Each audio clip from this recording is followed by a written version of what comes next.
tiempo de entrevista. Estamos recibiendo al politólogo Óscar Botinelli, presidente de Factum, que es justamente el protagonista de una entrevista que viene naturalmente cargada de análisis por todo lo que pasó ayer en jornada de traspaso de mando y asunción de Luis Lacalle Pou, lo que pasó en estas horas con muchísimas autoridades nuevas tomando posesión de sus cargos y lo que se puede esperar de aquí en adelante en el comienzo del gobierno. Óscar, bienvenido otra vez a TV Ciudad. ¿Qué tal? ¿Cómo estás? Muy bien. Me quiero centrar de arranque en esta entrevista en el discurso de Lacalle Pou ante la Asamblea General después de tomar juramento, de prestar juramento. ¿Qué le parece sintéticamente ese mensaje? Bueno, sintéticamente lo veo como un discurso de un estadista, de un hombre con autoridad y calmo, que recobra el tono y el estilo que manejó en los días siguientes o semanas siguientes a la elección. Él luego, sobre todo enero, febrero, se había mucho hiperpresidencializado en la forma de moverse, en la forma de comunicar, de manejar cómo iban a ser los cargos, hasta la propia presentación del borrador del proyecto de ley de urgente consideración. Y ahora cambia otra vez el tono, vuelve al anterior, al hombre de diálogo, al hombre de equipo, y sobre todo con mensajes muy fuertes hacia la nueva oposición. Primero, sin destacar específicamente el logro de los gobiernos anteriores, una cosa genérica: vamos a continuar todo lo que se ha hecho bien, claro, ¿no? Corregir lo que no se pudo, no se quiso hacer o no se logró, no me acuerdo cómo fue la palabra, y obviamente hacer cosas nuevas. No se quiso hacer también, dijo. No se quiso y no se... No se pudo, logró. No, pudo fue, no lo usó, no se quiso y no se supo. No se quiso y no se supo. Precisamente me llamó la atención que no dijera no se pudo, porque eso es bastante normal. Pero además la referencia al diálogo con la oposición, que apareció explícitamente en la reforma de la seguridad social, pero genéricamente en todo el tono del discurso, muy fuerte, dos cosas. Esto no viene a ser un gobierno refundacional, sí, que es la antítesis de lo que fue la Asunción hace 15 años.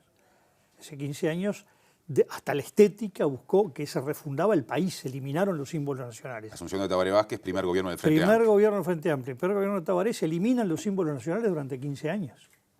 Se inventan logotipos del gobierno y de la presidencia. La imagen institucional. La imagen institucional deja de ser la oficial. Ahora vuelve, no exactamente igual. Hay unos tonos que medios partidizados en cierto modo, el laurel y el olivo en azul y no en verde, el sol sin la cara, en fin. Pero digo, lo que esto no es una refundación es muy importante como acto y que tampoco es eso a la Argentina, que cada vez que viene una mitad aplasta la otra mitad. Claro. Acá no es cambiar una mitad por otra mitad, que es gobernar para todos, gobernar para el país. Creo que eso le da un carácter histórico al discurso, si siempre en cada asunción del mando, ¿qué deja para la historia el discurso? Yo creo que en otros casos son los anuncios. Sí. Acá no había anuncios esperables, pues los anuncios se hicieron prácticamente todos a lo largo de estos 2 meses y medio, desde que se anuncia el gabinete hasta el 29 de febrero, pero sí este gran anuncio de tono, de diálogo. Y en la enseñanza en particular resultó muy importante ese juego complicado de equilibrios entre defensa de la autonomía y cambio en la gobernanza, que de alguna manera la discusión que está al interior de la coalición de gobierno entre una postura de reducir al máximo la autonomía, que es el proyecto del Partido Nacional de Pablo da Silveira, y una postura muy defensora de la autonomía de parte del vallismo y de la figura de Robert Silva. Vamos a proponer un cambio en la gobernación de la educación para hacerla más ágil y efectiva. Es una parte del párrafo, del pasaje dedicado a la educación. Él habló de gobernación y gobernanza, usó las dos palabras, ¿no? En distintos párrafos. Pero arrancó con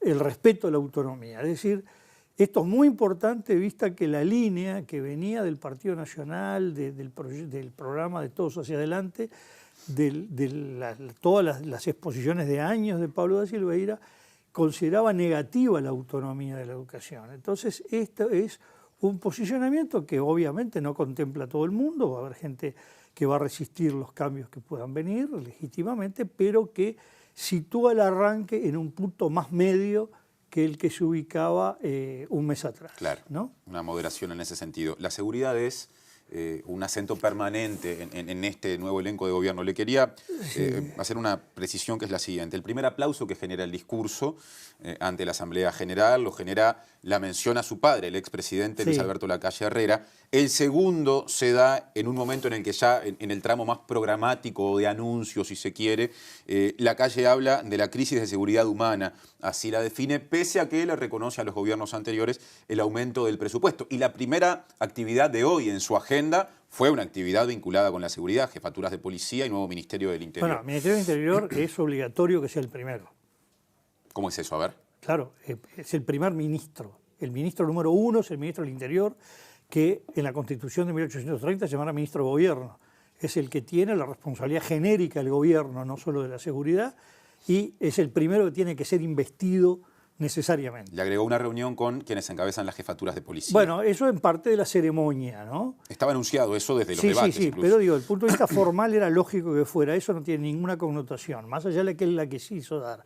A mí lo que me llama la atención es cómo valoraron la apuesta, que una cosa es la seguridad en campaña electoral, otra cosa es en gobierno, porque si hay algo que por mejor que haga las cosas y sepa hacerlas el nuevo gobierno, todo el mundo sabe que reducir los niveles de inseguridad lleva tiempo y no se sabe nunca qué resultado se obtiene.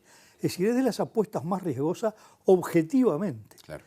Y el poner el acento tan alto en el momento de la asunción y de la asunción de ministros, me parece que hizo una apuesta de esas similares a la que hizo al empezar la conformación del gobierno. Vamos a tener los cargos con tiempo para hacer la transición, vamos a tener la ley de urgencia el 1 de marzo, y cuando uno se autoimpone metas que nadie le exige, y esas metas luego las cumple parcialmente y otras no, empieza a generar desgastes que no necesitaba tenerlos porque uno se impuso. Los entes. Ha quedado como un debe del gobierno que va a demorar la instalación de los entes autónomos. Sí. Miramos para atrás. Hubo gobiernos que terminaron de nombrar los entes autónomos en noviembre. Eso lo ha dicho Álvaro Delgado, el nuevo secretario de Presidencia, tratando de sacar el énfasis de lo que usted marcaba recién. Bueno, sí, yo hace tiempo que vengo marcando esto, diciendo, el problema es que se autoimpuso.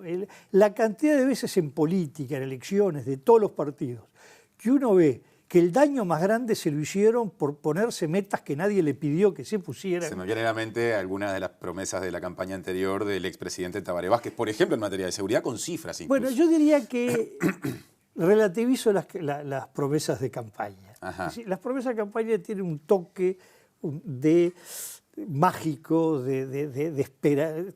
¿Sabe lo más parecido que es? Al 31 de diciembre, cuando hace el ejercicio cada uno del buen niño que va a ser el año siguiente. Ajá. Y todo lo que piensa hacer y después no cumple ni la mitad. Bueno, es un poco eso, es bastante humano. Pero yo estoy hablando cuando ya pasó la campaña electoral y se siguen levantando metas que no necesitaba hacerlas, ¿no? Bien. Hablamos de algunos de los contenidos del discurso. ¿Le pareció que hubo omisiones, o por lo menos en función de sus expectativas, algunos temas ausentes? Pongo arriba de la mesa otra cuestión, una observación que viene desde un sector de la sociedad civil organizada, predominantemente de izquierda, y es, por ejemplo, la ausencia de menciones a las políticas de verdad y justicia y a la búsqueda de detenidos desaparecidos, por más que se dijo que eso se va a continuar. No, yo creo que dijo una cosa, hizo una cosa muy importante. El 29 de febrero, el 28 más bien, se anuncia lo que podemos llamar el gabinete presidencial, no confundamos con el Consejo de Ministros. Lo que está en la estructura de la propia Presidencia de la República, que tiene como vértice Álvaro Delgado, que de verdad no va a ser un secretario de la Presidencia, va a ser más bien una figura al estilo del jefe de gabinete argentino. No un primer ministro, pero ahí. El cual va a tener toda la coordinación del gobierno. La función clásica, vieja, de Secretaría de la Presidencia, que era cuidar los textos jurídicos, la responsabilidad de lo que va a aprobar el Consejo de Ministros y firmar el presidente, quedan en Rodrigo Ferrés el prosecretario, ¿no? Va a ser distinto a lo que hizo Miguel Toma en el periodo anterior. Sí, y a lo que hizo Miguel Semino cuando asume Sanguinetti en el primer periodo. Pero claramente aquí hay una función política que excede la presidencia de la República de Álvaro Delgado. Eso es clarísimo.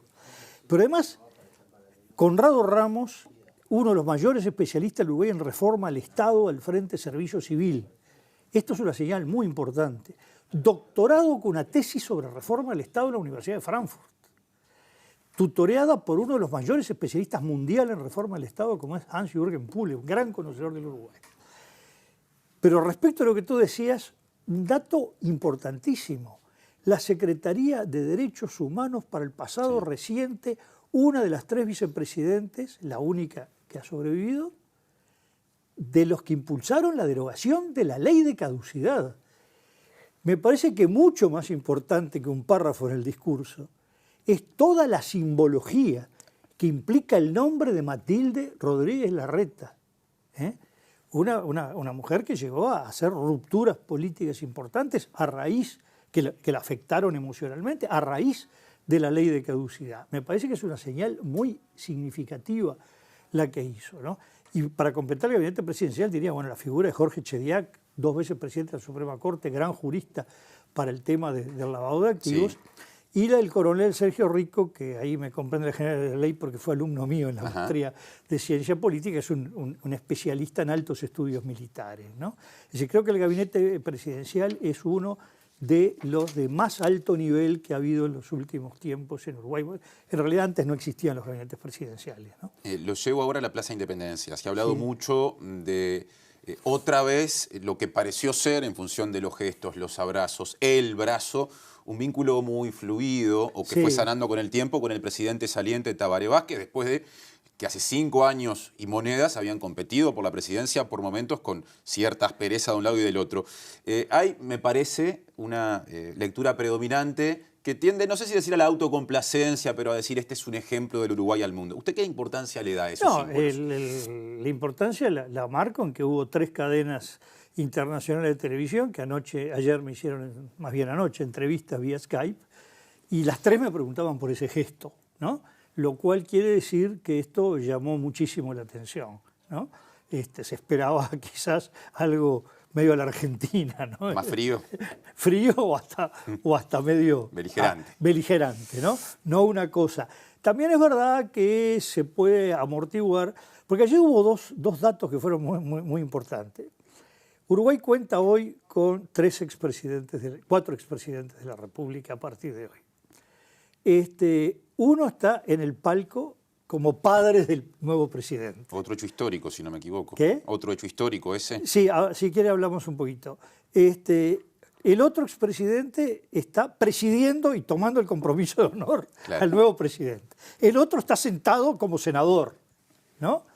Y el cuarto es el que le entrega la banda presidencial y lo acompaña del brazo. Esperaba esa hora en la Plaza Independencia. Que esperaba la Plaza Independencia. Es decir, que estuvieron todos los que han presidido la República y viven en la ceremonia, en 2 instancias. Obviamente Vázquez necesariamente fuera al Palacio Legislativo. Y 3 en actividad política. Y 3 de ellos, bueno, más bien yo diría 2 expresidentes de la actividad política. Tabaré Vázquez aparece más retirado, ¿no? Es decir, claramente Mujica porque preside la Asamblea General, nada menos, y Sanguinetti porque ocupa una banca de Senado. La calle Herrera ha tomado una distancia de la actividad política precisamente en un juego de separación del padre e hijo. Sobre lo que tú me decías de hecho histórico, quiero aclarar esto, y de paso porque hubo algunas confusiones. Es muy difícil hablar de cargos presidenciales en un país que ha tenido por lo menos 4 diseños de poder ejecutivo en su historia. Presidente de la República puro, al nivel norteamericano. Desde el 34 al 52 y del 67 era un presidente de la República que gobierna con ministros y consejos ministros. No puede tomar decisiones por sí solo. Claro. Tercero, un Consejo Nacional de Gobierno. Y cuarto, un sistema bicéfalo con un presidente de la República y un Consejo de Administración. Por lo tanto, con esto las comparaciones son complicadas. Luis Lacalle Pou comparte con Jorge Valle Ibáñez 2 cosas. A ver. En los 2 el padre fue presidente de la República. La diferencia es que el padre de Luis Lacalle Pou fue elegido presidente de la República y el padre Jorge Valle fue elegido vicepresidente, que pasa a ocupar la presidencia de la República, y luego es elegido presidente del Consejo Nacional de Gobierno, que era en ese momento la máxima jerarquía equivalente a presidente de la República. Y el otro símil es que Jorge Valle Ibáñez era bisnieto de un presidente de la República, el general Lorenzo Valle y Grau, presidente, ese sí, de la Constitución, todopoderoso de la Constitución del 30. Y Luis Lacalle Pou es bisnieto de un presidente. Luis Alberto Herrera fue presidente del Consejo Nacional de Administración entre 1925 y 1927. Sentí en la transmisión de ayer que decía que nunca fue presidente, algunos dijo ni siquiera consejero de gobierno. Fue presidente del Consejo Nacional de 1925 al 27 y en el nuevo sistema colegiado de los años 50, consejero nacional de gobierno en 1955 al 59. Es decir, los dos, Luis Lacalle Pou y Jorge Valle son hijos de presidentes y bisnietos de presidentes. Bien. ¿No? Este es un dato, puede ser anecdótico, ¿no? pero es interesante, que reflejan de alguna manera a esta altura dos tipos de dinastías republicanas del Uruguay. Cuando ¿no? lo de hecho histórico me refería a la presencia del padre en la ceremonia, viéndolo al hijo asumir. A eso me refería ese es yo. un caso muy extraordinario. Se ha dado el caso de padres e hijos compartiendo el Parlamento, Luis Hierro López y Hierro Gambardella, el caso de Aureliano Rodríguez Larreta, Eduardo Rodríguez Larreta en la Constituyente del 18, que además no han sido tantos. Los Lacalle también, pero en cámaras distintas. Bueno, sí, los Hierro también fue en cámaras distintas, ¿no? Pero digo, tampoco han sido tantos. Mire que uno hace la lista, yo la tengo hecha por ahí, y es muy escasa la de padres e hijos compartiendo la función parlamentaria, ¿no? Óscar, sobre el cierre y pensando en lo que viene, para un presidente que, lo marcó en su discurso justamente, está al frente de una experiencia de coalición que involucra a su partido y 4 partidos más y que al mismo tiempo eligió empezar en términos legislativos su gestión remitiendo un proyecto de ley que todavía no conocemos cómo quedará redactado, en el que parece jugarse mucho esto del anteproyecto de ley de urgente consideración. ¿Cómo espera que sea estos primeros días, estos primeros tiempos y cómo lo ve? Yo creo que hay un tema de arquitectura política que es en este momento el gran problema de este nuevo gobierno. Y es que se está usando la palabra coalición para un barrido y un fregado y todavía no se sabe qué es. Porque una cosa es, las dos son legítimas, pero una cosa es un gobierno de un partido y un presidente de la República que se apoya en otros partidos, sobre todo en 2 partidos relevantes, sin los cuales no hay mayoría parlamentaria. Otra cosa es una coalición, es 3 partidos principales, más otros 2, que se sientan a discutir y resolver en común las grandes definiciones de gobierno. Son 2 esquemas distintos. Como viene funcionando la transición en el sentido de armado del gobierno, sobre todo desde el 16 de diciembre hasta el 20 de febrero, es de un gobierno de tipo presidencial, monopartidario, que se apoya en otros 2 partidos. El 20 de febrero viene la reunión de Sanguinetti y Manini Ríos, que están marcando otra cosa. Acá hay que hacer una coalición. Un ámbito de coordinación, por lo menos. Eso es decir, hacer una coalición. Un ámbito de coordinación, muy diplomáticamente dicho, es un ámbito de nos juntamos todos a discutir y resolver entre todos. Son 2 esquemas distintos de gobierno. El primero claramente no ha funcionado, porque si no tendríamos ya redactada la ley de urgente consideración, ya definido los entes autónomos, no se hubiera producido como tuvo que producirse la reunión Sanguinetti-Manini, y esto otro está marcando que sí, acá tiene que haber un resolverse cómo va a funcionar el gobierno. ¿Va a ser un gobierno presidencial del Partido Nacional apoyado en el Partido Colorado, Cabildo Abierto y otros 2 partidos? ¿O va a ser una coalición con un ámbito que cuando se habla de una mesa no quiere decir que se va a reunir en la torre ejecutiva con un secretario, 2 taquígrafos y 4 micrófonos, sino se pueden reunir en Suárez de noche, los 3, los 5, en un living? Pero, ¿qué es lo más importante de la ley de urgente consideración? Que no se empieza por discutir un articulado, se termina discutiendo un articulado, se empieza diciendo, ¿qué vamos a hacer con los combustibles? ¿Vamos a desmonopolizar? Si no, ¿Qué vamos a hacer con Internet? Que es otro de los temas que no se ha hablado tanto y sustanciales que vienen a la ley de urgente consideración. ¿Qué vamos a hacer en materia de derechos individuales, de código de proceso penal? Pero no qué dice el artículo, ¿qué vamos a hacer? Definido el rumbo, llegado al acuerdo, el tema enseñanza, ¿cuánto se va a cambiar la gobernabilidad de la enseñanza? Más bien que la gobernabilidad del gobierno de la enseñanza, la gobernanza, y cuánto va a jugar la autonomía, cuánto va a tener competencia en el Ministerio de Educación y Cultura. No son detalles técnicos de la redacción, es una definición política macro, que esa se tiene que adoptar al máximo nivel y luego sí pasar a la redacción, venga el articulado, vaya el articulado. Una coalición funciona de esta manera. El mecanismo hasta ahora de un presidente que presenta la propuesta, la manda, mándeme las correcciones y por separado a uno y a otro, no es el funcionamiento de una coalición, sino de un gobierno esencialmente monopartidario apoyado en otros partidos. Estos dos caminos pueden ser válidos los dos, siempre que todos acepten el uno o el otro. Y este me parece que es el tema político esencial que tiene para resolver el nuevo gobierno, el presidente de la República, el Partido Colorado, Cabildo Abierto, para ver cómo va a marchar el gobierno, porque esto se define en pocos días y semanas, porque la definición que se tome explícita o por la vía de los hechos, por la vía del transcurso del tiempo, va a marcar el rumbo del gobierno. Bien. Todo lo que venga después va a depender de lo que se resuelva en este momento sobre eso. Gracias, Óscar. Quizá más adelante podamos volver a poner la lupa encima del tema para ver cómo evolucionó. Ahí veremos cómo ha ido evolucionando. Hasta la próxima. Hasta la próxima.